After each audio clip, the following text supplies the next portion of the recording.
And then at Everton, the takeover situation's still going on. But John Textor, in an interview with Sky Sports yesterday, said that he'd agreed a date of 30th of November with Moshiri to complete the deal.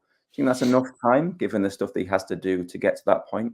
Well, he says he's 2 weeks away from doing a deal on Palace. So it's quite a bold statement. We'll know one way or the other whether that's true. He says he's got multiple parties who are interested in acquiring that stake, which is surprising, but great news if it's true for him. So if he did get to that point by the end of September, which is what he's suggesting, the new owner, presumably of those shares, if it isn't the other shareholders currently in Crystal Palace, those individuals will have to go through an owner's directors test themselves for the Palace stake. Now that's a potential issue because we don't know how long that will take, but let's say that can be done quickly. I guess in parallel to that, he'd probably end up trying to go through the process that he's got in place with Everton.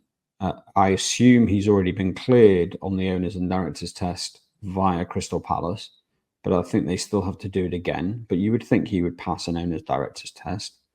So that's positive.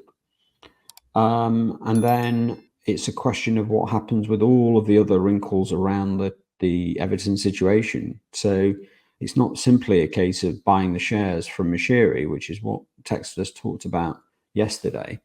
That bit might be the easy bit. I mean, apparently it's only £25 million down to buy those shares.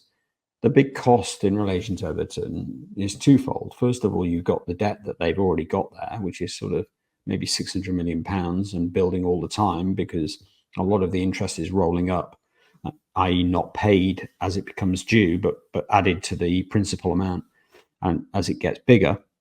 And of course, they also need working capital because the club is not profitable. And then on top of that, Textor talked yesterday about the importance of the January transfer window. So he's going to need resources for that as well. So those are the those are the key barriers to it, largely around getting the money in place to all the agreements in place with the lenders to either roll over the debt situation forward or to find money to repay some of that debt. And I don't, it's impossible to say from the outside where each of those lenders are. You would think that Friedkin, for example, the guy that put 200 million quid in when his takeover collapsed, you would think that he would want out on a new deal.